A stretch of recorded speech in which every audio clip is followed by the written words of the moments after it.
And families, what we're going to do, this is a lot of information to share this evening because we're not only going to be talking about Fairfax County Public Schools advanced academic program, but we're also going to talk about how this looks here at Hutchison. And so we do have a lot of information to share with you this evening. I ask that at any point you can put a question in the chat, but we will close about 15 minutes before 7 o'clock to answer any questions that you do have. And additionally, parents, we are going to have a follow-up meeting on November 8th, Monday, November 8th, because tonight's presentation is about what does the advanced academic program look like here at Hutchison? And there's a lot of different levels that you're going to hear about today. But also a follow-up to that will be if families or teachers recommend students for the level 4 program. There are procedures and packets that we have to put together. And so that evening's presentation is really going to be about putting that information together if families are looking at level 4 options for their students. So there's going to be 2 parts.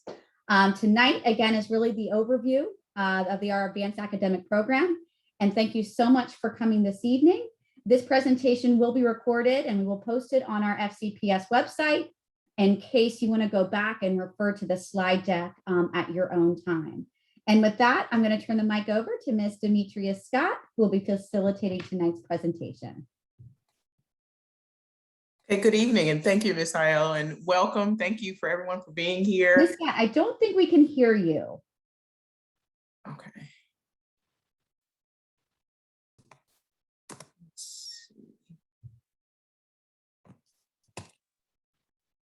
Ms. Scott, can you hear me okay?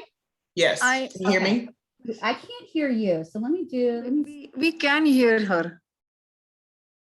They can hear, so they can hear me. Okay. Ms. Wilson, can you hear? Yes, and I can hear her too, Mrs. Aiello. Can you hear me now as well? Can you hear me? I can hear you, yes. Okay, families, if you could do just a quick text in the chat. If you can hear Ms. Scott, just please put in yes or no.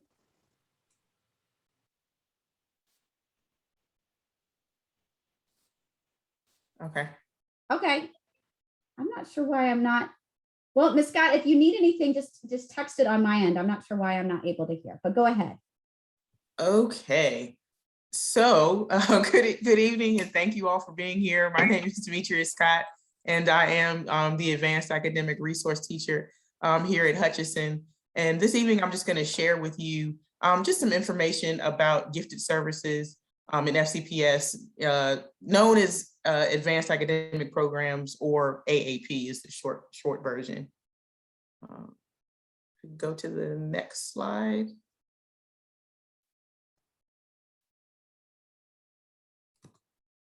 Or do I need to share my screen? Maybe I need to share my screen. So I'm gonna switch out here and share my screen. So, sorry about that. Give me 1 second. Okay, let's see here. Oops.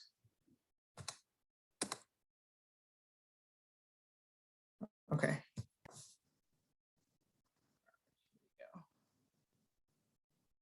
Okay, so here in Fairfax County, we believe that all students deserve an excellent education, and that students learn best when educators, parents, and students, when we're working collaboratively.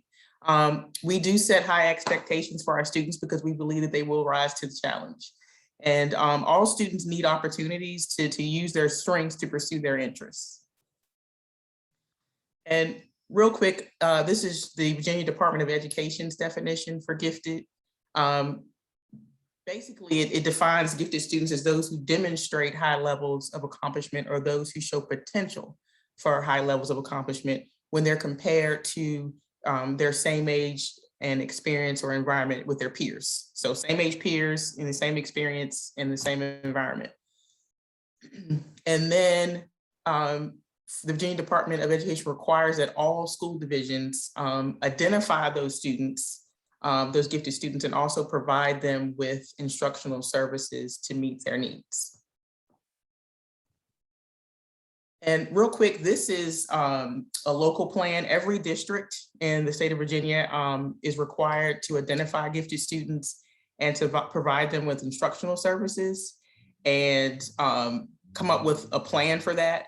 You can find that plan on the FCPS website.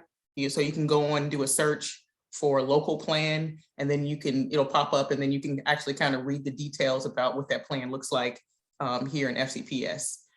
Any plan that is made surrounding the gifted education program does have to be approved by the school board.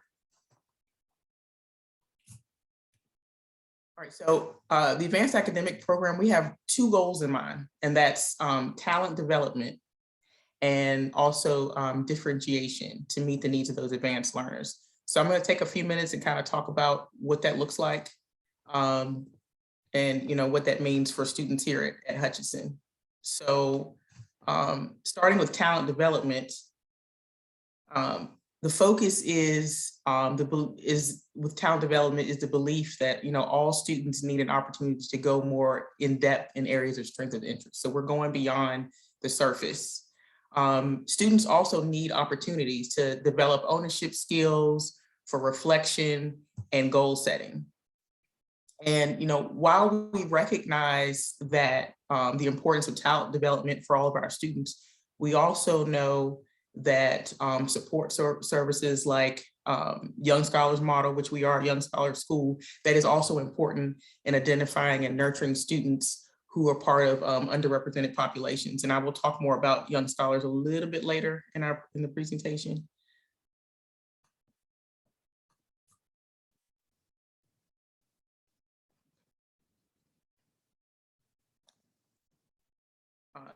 For differentiation of instruction, we want to meet the needs of advanced learners and we reflect that by name and by need. So we name it by name and by need. And we offer different levels of service. We call it the continuum, which I'll talk about that in detail later too. And basically differentiation kind of provides multiple entry points for all students to have access where they need. So we meet them where their needs are. And our goal is to make sure that all students have access to research-based differentiated curriculum and also are in touch with similar peers. So their peer group, has the same access as they do. So the AAP continuum of services that I'm going to get into, it's about us partnering with you. So us partnering with families, identifying students, their strengths and abilities, and we match them with their level of AAP and that service at that particular time. So during that time, we believe that students have the potential to be nurtured, and we're developing them, and then using the AAP curriculum and the strategies. And then what happens after that is that, we hope that students are building upon that on their own, finding their ownership. And then that service could change over time. So it may be that they start in one place, and then as that nurturing and developing continues, they end up in another place needing additional services. So what I want to do now is just kind of talk about two areas that are kind of underneath in the umbrella of advanced academic programs before I get into levels of service. And one is Young Scholars. Hutchison is a Young Scholars School. We do use the model for that. And we are, Young Scholars is basically a model to help identify historically underrepresented populations in AAP services. And what the model does is provide additional opportunities for those students to nurture that talent and to build on their confidence so that students can meet their potential. And the goal is that we're preparing them as they move along through elementary school and all the way through high school. We're preparing them for those more challenging courses and for them to be more successful in the future. Young Scholars can also receive different levels of service as well, which I'll get into. They can receive level 2, 3, or level 4, which is full-time services, depending upon their needs. So again, it's about meeting their needs, meeting them where they are, and developing and nurturing that talent. Again, that young scholars identification stays with them. So it's from whenever they're identified all the way through 12th grade. And this is a way for, as they move through, teachers and counselors are able to understand that that student has potential and make sure that they have opportunities for advancement even after they leave Hutchison. Another part of the advanced academic program are our twice exceptional students. Or we call it 2E. You know, in Fairfax, we have little acronyms and things for it, but it's called 2E. And these are students that also need strength-based instruction. They may have learning challenges that also need to be supported, and we understand that, but we also want to make sure that we're providing them with that nurturing and that growth of their potential as well. And if you do a search on the SCPF website, all you have to do is put in 2E. There is a handbook that Fairfax County Schools has actually created for a resource for parents. So that information is on the screen. But if you do have questions, obviously you can reach out to me. I have my email at the end, but you can also take a look at the handbook that is on the website. So now I'm going to kind of get into the different levels of service that are offered in elementary school and offered at Hutchison. So this is kind of an overview of the continuum of services. If you notice at the top, Young Scholars is extended all the way across, just to let you know and remind you that designation happens from K all the way through 12th grade. But we're going to focus on the box in red, and starting with level 1, tier 1 access and what's offered here at Hutchison and in Fairfax County. So what you need to know about level 1 tier access is that it's for all students. It's giving all students the opportunity to think critically, to reason, and to problem solve. Students do not need to be screened. They do not need to go through a referral process to receive level 1 services. This is usually given in the classroom, and teachers do have options. They can either use the strategies, which I'll show you in detail in a few minutes, or if they choose, they can use the actual curriculum periodically through the quarter. Our focus this year is for teachers to use the strategies. And quite frankly, if you take a look at them, here there are 9 of them. And we call it CCT strategies. They're the same thing. A lot of these are things that they are doing every day anyway. They're just good teaching, you know, questioning, giving opportunities for them to have academic conversations, visualization, point of view. Also, tier 1 access, or the resources are actually embedded in their pacing. So I do attend teacher CLT meetings, and when we're in there, it does come up in discussion. They can click on it, they can see what strategies fit. And it's very easy for them to incorporate them in what they're already teaching. So again, this is access for all students. They do not need to have a screening process to get level 1 or tier 1 supports.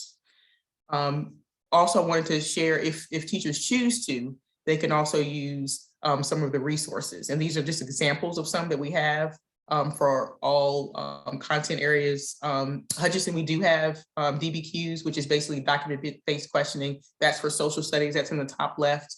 Next to that, Survive and Thrive is for kindergarten and first grade, just an example of a science unit. Below where it says exploring number games, that would be MQ to M squared, which is a math resource. And then lastly, you see Jacob's Ladder, which is one of several language arts resources that are available at Hutchison for teachers to use with students. And again, no referrals or screening process needed for that. Okay, but you need, then you can order, it's fine. The next level of service is level 2, which is differentiated instruction. Again, that's in the classroom. This is for students that may show a strength in one or more subject areas. And in order for the needs of those students to be met, teachers may adjust a lesson they're working on. They may adjust activities or assignments. They also may, within their classroom, if they're doing reading or math workshop, they may group students together that have similar strengths, interests, and readiness. For level 2, a level 2 designation, you do have to go through a screening process, but it's school-based. And what happens is there is a referral form, a level 2, level 3 referral form that parents can fill out, teachers can fill out. I've even had students fill out one for themselves before. And you basically fill that out and you return that to me. And usually level 2 screening happens in the spring. You do have an option if to do it earlier than that. And you would get a decision back in 30 days. But for the most part, it happens in the spring. And then in June, you would receive a letter letting you know whether or not your child was found eligible, and then that service would start in the following year. So a little bit later this year, I will make sure that something is sent out so that you do have access to the referral and the process again. But again, there is a screening process. Students in grades K through 6 can be referred for level 2 services. And that is pretty much it for level 2. Level 3 is next. Level 3 services are for grades 3 through 6. Level 3 is part-time, and it's for students who are showing strength in multiple subject areas. Level 3 students, right now, the model we're using at Hutchison are the students that I see. So they're required to have to see me once a week for an hour. So those students that are receiving level 3 services, they come to me. I use the strategies and also the resources. I do attend teacher CLT, so I try my best to try to stay in line with whatever the teachers are, whatever content or unit the teachers have in class. And so that I'm gonna do an extension of whatever it is that they're doing as much as possible. Sometimes I do go outside of that, which is fine, but a lot of times I just like to stick with what they're doing and get them familiar with using those resources that you saw there. For level 3, the process is the same. You do have to fill out a referral form. And then once you do that, it would be turned into me in the spring. A school-based committee meets to discuss, we look at data and things like that to discuss whether or not, they would be eligible. And then those notifications go out around the same time as the level 2 designations. And then the service would start the following year. One thing I forgot to mention is that with level 2 services, you have to be reevaluated every year. So every year you may be reevaluated because it may be that your services need to change. With level 3, they do not. So once you're level 3, you remain a level 3 until grade 6 in elementary school.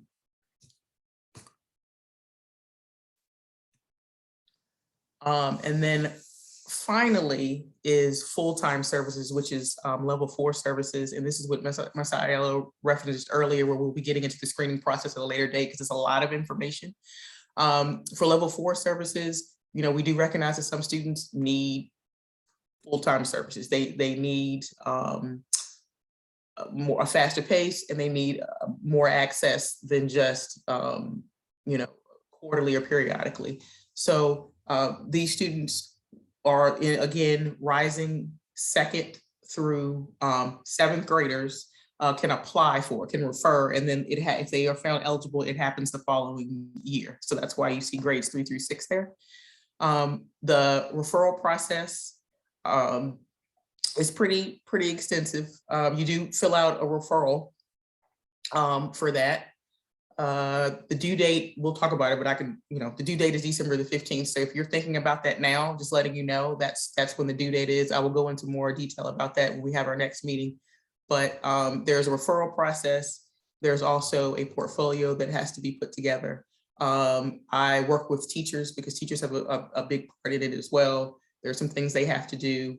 There are samples that are collected. Some of those things have changed due to COVID, but I'll get into detail in that in the next meeting. Once a student is found eligible, and the eligibility committee is not school-based, so we do not make those decisions at Hutchison. They are made elsewhere by a committee of teachers, ARTs, principals, and they come together and do eligibility, and then the AAP office would actually send out notifications about whether or not a student is found eligible.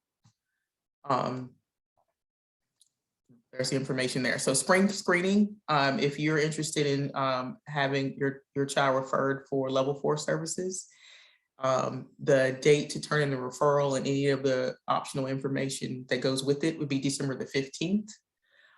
However, on November the 8th will be the meeting where I'll go step by step through the process of what you need and due dates and details about samples. All of that will be at that meeting. And then you'll be notified accordingly as far as due dates and when things are due and whether or not your child is found eligible again by the AAP office. Level 4 services, if your child is found eligible, continues all the way through 8th grade, and they don't need to be reevaluated each year. Once they're found level 4 eligible, then they're always level 4 eligible. And then one question that's always a question that's asked is about ability testing and the role that it plays. So students have opportunities in 1st and 2nd grade. COVID made it a little weird, but usually students take what's called the Naglieri in 1st grade, and they take another ability test called COGAT in the 2nd grade. This year, things have been a little different because of COVID. So 2nd and 3rd grade, some 3rd grade did take the COGATs. There are 3rd graders. If 3rd graders are already level 4 eligible, then there's no need for them to take it. They were exempt. Ability testing is not the only thing that decides whether or not a student is going to be referred for level 4 access. We do take a holistic approach. So it's one of the things, but it's not the only thing. So everything else that is a part of that portfolio does matter. Teacher input, your input, as well as the test. Nothing is weighted more than the other, and the ability test is not prioritized over anything else. Excuse me. Like I said, this year, because of COVID, 3rd grade students were given the opportunity to take the COGAT. Actually, they're taking it this week. And that's because of COVID. There are some students that were exempt because they were already found level 4 eligible last year.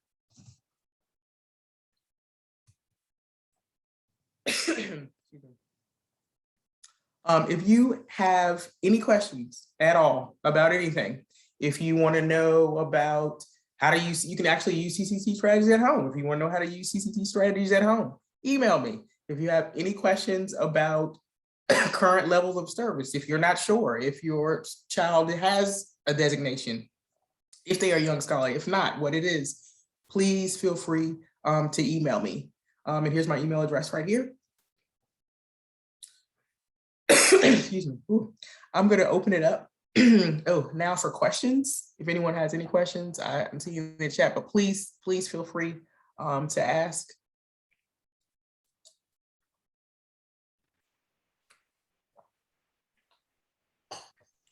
Families, if you have any questions about our advanced academic overview, if you look at the reactions toolbar down below or wherever the toolbox is, you can just click the hand and raise your hand and ask really any questions. I know this is some of the more pressing questions that I do receive from families right now. So please share your thoughts and thinking, and we'll be happy to answer your questions that you have.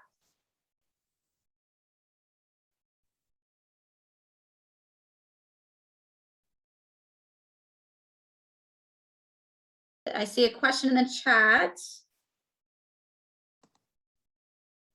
When do first graders take the test? So the Naglieri comes up in November. I think it's like mid-November, so there should be some communications coming out about that soon. So for families for the ability testing, there's a few different assessments that we do. And again, like Ms. Scott said, last year in the pandemic, really, it was very challenging to administer the COGAT. So what we always do every year, second graders take the COGAT, but this year we've added our third graders to ensure that every child receives disability testing. In addition, we also have a handful of students in grades 4 through 6 who will be also taking that assessment as well. More information to come about the Naglieri that we will offer later in November. But those are the ability tests that we administer here, not only at Hutchison, but in FCPS. And like Ms. Scott said, this is one measure that we use to understand the total whole child in terms of what they need, if they need additional services, what type of services they need. It's one benchmark that we do use as we evaluate the needs of every child. Great question. I see another question. When do third graders take the test? They take it this week. So we sent information out through Tuesday folders, and it's been in our newsletters. Third graders are taking it this week. In addition, our teachers were able to add some time in over the last week or so in terms of practice questionings. What is the COGAT is a very different assessment than common assessments that we use to measure math growth or literacy growth or social studies or science. So it's really important for us to make sure our students were exposed to the type of questioning that these ability tests measure. And so last week, I know we were all doing some practice questions so that our kids felt confident going into this week's assessment. Another great question.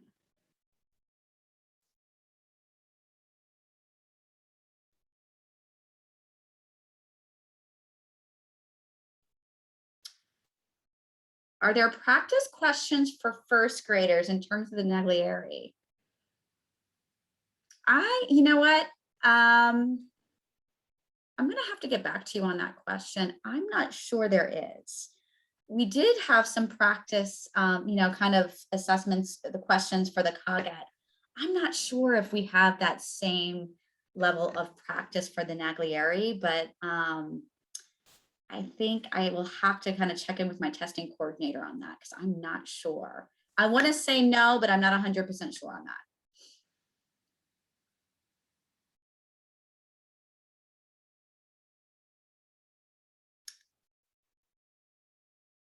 Anybody who would like to unmute themselves are more than happy to do so, as this is just a question and answer session of the evening. So go ahead and just, if you feel comfortable to turn your video on, go ahead, but otherwise just turn on your mic. Hi, Miss Ayala. Hi. Actually, I have one question. Like, as my child, he is selected for third level of advanced academy, and Okay. I want him to apply for the fourth one. Mhm. So I have a question. I don't know how to him to prepare from home. So if you guys can give us like, I don't know, any any work that I can explain some at home also to my child, or whatever the class is giving for him, like third, as he is in third level, is that okay for him, or should as a parent, can I do anything for him too to prepare for that fourth level? Okay, so you're asking if there's any work that you can do at home to prepare for the level 4 referral process, is that correct? Yes, like, I don't know how you guys select the children for the level 4, because at home when they come, they don't have any homework about you to make ready to select how we can help him, to if there is any question that I can teach him, like, okay, in the future when you are when you guys school are doing monitor,